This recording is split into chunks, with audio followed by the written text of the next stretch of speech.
ဒီနေ့မှာယမင်းနဲ့တူတူ content creation lifestyle ကိုလေ့လာကြည့်အောင် content creator တယောက်ဖြစ်ဖို့ဘယ်လိုအချက်လက်လေးတွေလိုအပ်လဲ basic ကနေဘယ်လိုမျိုးစတင်ရမလဲဆိုတာကိုယမင်းကဝေမျှပေးချင်ပါတယ်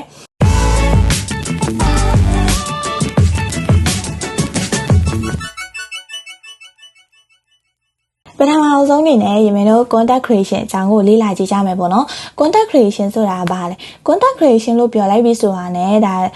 ကျမတို့တော်တော်များများကပုံတင်တယ်စာတင်တယ်ဗီဒီယိုတင်တယ်ဒါလေးတွေကိုအကြံဖြင့်အဖြစ်တည်ထားကြရတယ်ပေါ့နော်အဲ့ဒီအကြောင်းအရာလေးတွေရဲ့အကျယ်တဝင့်လေးတွေကိုဒီ part 1အနေနဲ့ဝေမျှပေးချင်ပါတယ်ဆိုတော့ပထမတစ်ခုကကြတော့ text ပေါ့နော် text မှာဆိုရင်ဒါ Facebook post တွေ blog post တွေ vlog post တွေ ebook တွေပါတယ်ပေါ့နော်ဒါဆိုရင်ဒီတိုင်းကြည့်လိုက်ရင်ဒါ post တက်ပဲလားဆိုတော့ content creation ဘိုင်းနဲ့ကြည့်လိုက်မယ်ဆိုရင်ဒါ post တက်မဟုတ်တော့ကိုပြောတာဝမ်းနေတာဒါတွေဒီအကြောင်းအရာတွေတင်တာကဒါဒီတိုင်းပဲစာတစ်ကြောင်းအနေနဲ့တင်လိုက်တာဖြစ်ပြီးတော့တကယ် content creation မှာပါတယ်ဒါလိုမျိုးစာရေးသားနဲ့ရေးတော့မယ်ဆိုရင်တော့ content writing ကိုတည်ထားဖို့လိုအပ်ပါတယ်ကိုက Facebook post ကိုတင်လိုက်တော့မယ်ဆိုရင်လည်းကိုကဘယ် audience ကို target ထားတာလဲပေါ့နော်နောက် vlog ဆိုရင်လည်းကိုကဘယ်အကြောင်းအရာကိုဒါတည်တည်ချာချာသုံးသပ်ပြထားတာလဲနောက် vlog ဆိုရင်လည်းကိုကဒီကင်မရာကြီးတွေနဲ့လိုက်ရနေမှာပဲမဟုတ်ဘဲနဲ့ခရီးတစ်ခုသွားတဲ့အကြောင်းအရာကိုကိုကစာနဲ့ပြန်လဲမျှဝေတာပေါ့နော်ဒါလေးတွေကိုဒါ content writing career ထဲမှာပါတယ်ပေါ့နော်ဒါကကျတော့ content creation အောက်မှာသွားတယ်ဒါ text ဆိုတဲ့စာသားအောက်မှာသွားတယ်ဆိုရင်တော့ဒီလိုမျိုးအမျိုးအစားတွေပြန်ခွဲလို့ရတယ်ဒါဆိုရင် ebook ကပေါ့ဘာလဲ ebook ဆိုတာကကြတော့ဒီ trainer တွေတော်တော်များများကဒီတင်နန်းပေးတာတွေဒါတချို့ကတင်နန်းပေးတဲ့အရာကိုတိတ်အားမရအောင်အဲ့တော့ ebook လေးတွေထုတ်ပြီးတော့ဒါစာအုပ်ကိုထုတ်ခိုင်းကြတယ်ထုတ်ပြီးတဲ့အခါကျတော့သူတို့တတာပိုင်လာတဲ့အခါမှာကိုအချိန်ရတဲ့အခါကြည့်လို့ရတယ်ဆိုတော့ဒါသဘောနဲ့ဒီတင်နန်းဆရာတွေကို ebook တွေထုတ်ခိုင်းတယ်ဒါကလည်းဒီ test content မှာပါပါတယ်ဆိုတော့ test content မှာဘာလို့ထည့်ရတာလဲပေါ့ဒီရေမာ topic တွေကိုဘာလို့ထည့်ရတာလဲဆိုတော့ဒီ topic တွေကဒီ content writing နဲ့တွားပြီးတော့ဒါသက်ဆိုင်လို့ပေါ့နော်ဆိုတော့ content writing မှာဆိုရင်ကိုက knowledge sharing ရေးမှာလား selling post ရေးမှာလားနောက်ဘယ် topic နောက်ဘယ် audience ကို target ထားတာလဲဆိုတဲ့အရာလေးတွေကိုစဉ်းစားဖို့လိုလာပြီဒါကတော့ content creation lifestyle မှာတွားတာပေါ့နော် knowledge sharing ရေးတော့မယ်ဆိုရင်လည်းကိုကဘယ် target ကိုဦးတည်ရတယ်နောက်ဘယ်လိုပြောမှာလဲဘယ်လို tone of voice တွေရေးမှာလဲနောက် call to action ဘယ်လိုထည့်မှာလဲဒါလေးတွေကကျတော့ content creation မှာပို့ပြီးတော့စဉ်းစားရတဲ့အရာဖြစ်သွားတယ်နောက် selling ဆိုရင်လည်းဒီ product တစ်ခုကဘယ်လိုမျိုးကောင်းကျိုးဆိုးကျိုးရှိတယ်နောက်ပြီးတော့ price ဘယ်လောက် information ဒါမျိုးတွေကကျတော့ content creation ပိုင်းကိုတွားတယ်ပေါ့နော်။နောက်တစ်ခုကကြတော့ယမင်းတို့ video မှာဆိုရင် YouTube TikTok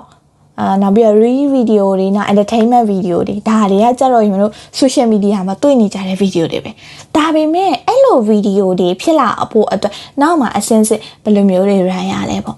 တချို့ကြတော့ရိုက်ပြီးတော့ plain တင်တာတွေရှိရဲတချို့ကြတော့ editing ကောင်းလေးတွေထည့်တာရှိရဲတချို့ကြတော့ sound effect ထည့်တာတွေရှိအဲ့မှာပြဿနာတစ်ခုကဘာလဲဆိုတော့ copywritingကိုကထည့်ချင်တဲ့တခြင်းတွေထည့်တယ်တကယ် content creator ဆိုရင်တော့အဲ့ဒီ copywriting ညှိစေမယ်တခြင်းစတာတွေကိုလည်းကိုယ့်အနေနဲ့ထိန်းဖို့လိုအပ်တယ်အဲ့ဒါတွေကမထိန်းဘူးဆိုရင်ဘယ်တော့မှတန်းညှိလဲဆိုတော့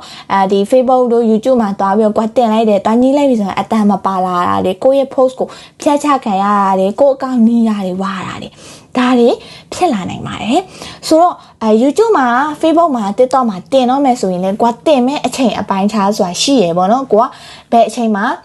ဒါပဲ post ကိုတင်မယ်ဘယ်အချိန်မှာတော့ကို audience ကအားလောက်တယ်ဒါလေးတွေကိုကွာလေ့လာထားဖို့လိုအပ်တယ်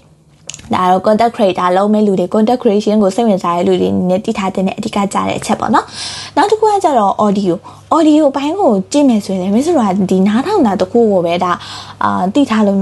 မဖြစ်ဘူးပေါ့နော်။နောက်ဒီမှာဆိုရင်ဖော်ပြပေးထားတာကဒီ podcast ရိုက်တာတွေနောက် audio ဒါ audio မှာဆိုရင်လည်းဒီကိုနားထောင်ခြင်းတဲ့အကြောင်းအရာတွေပေါ့အားလုံးကိုဒါနားထောင်လို့ရတယ်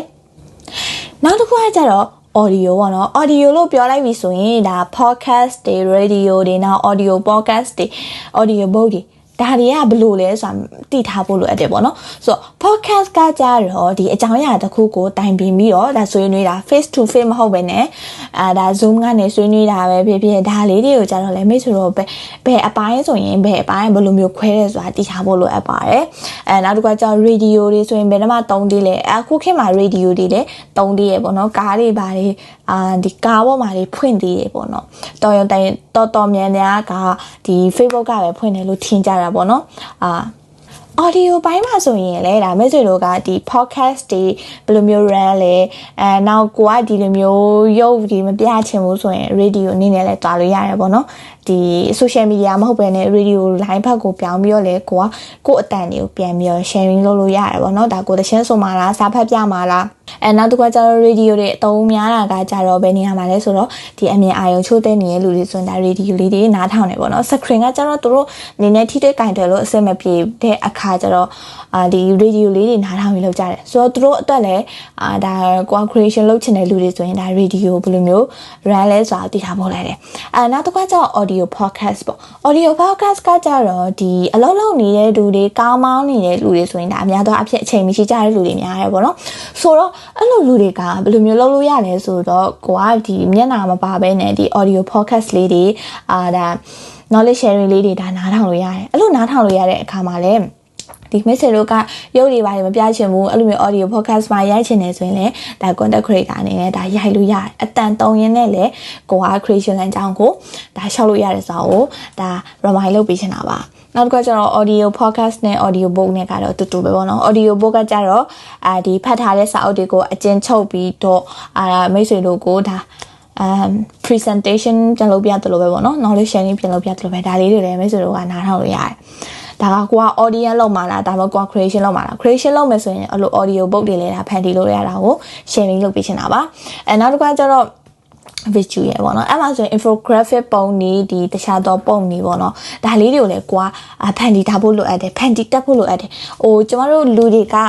ဒီစာပဲတင်တာဗီဒီယိုတွေပဲရိုက်တာကိုပဲတိတ်ပြီးတော့ဖြစ်တာမဟုတ်ပေါ့နော် focus ကအကုန်လုံးမှရှိရယ်မိတ်ဆွေကစာကြီးပဲတင်နေတယ်ဆိုရင်လည်းဒီကိုယ့်ရဲ့ audience နဲ့စိတ်မဝင်စားနိုင်တဲ့အခြေအနေတွေရှိရဆိုတဲ့အခါတော့ပုံရစာတဲ့ဗီဒီယိုတွေအများတတင်မယ်ဆိုရင်တော့ဒါကိုယ့်ရဲ့ page ကကောက်ရေး run နိုင်မှာပဲဖြစ်ပြီးတော့ဒီ audience တွေရဲ့ဒါ interest ကိုလည်းပုံပြီးရမယ်ပေါ့နော်နောက်တစ်ခါကျ how to start as a content creator lifestyle ဒါဆိုရင် content creation lifestyle ကိုဘယ်လိုမျိုးစမလဲမတွေးခင်မှာမိတ်ဆွေတို့ကဘာကိုဝါဒနာပါလဲနောက်ပြီးတော့ရိုက်ကြည့်ဖို့လိုအပ်တယ်ပေါ့နော်ကိုကဘယ်လိုပဲဖြစ်စူးစမ်းပြီးရိုက်ကြည့်ဖို့လိုအပ်တယ်နောက်ခါကျလူတွေပြောကြတဲ့ကင်မရာတစ်လုံးလုံးမှဒီဖုန်းကောက်ရှိမှဒါတွေကအဓိကကြတဲ့အရာတွေမဟုတ်ပါဘူး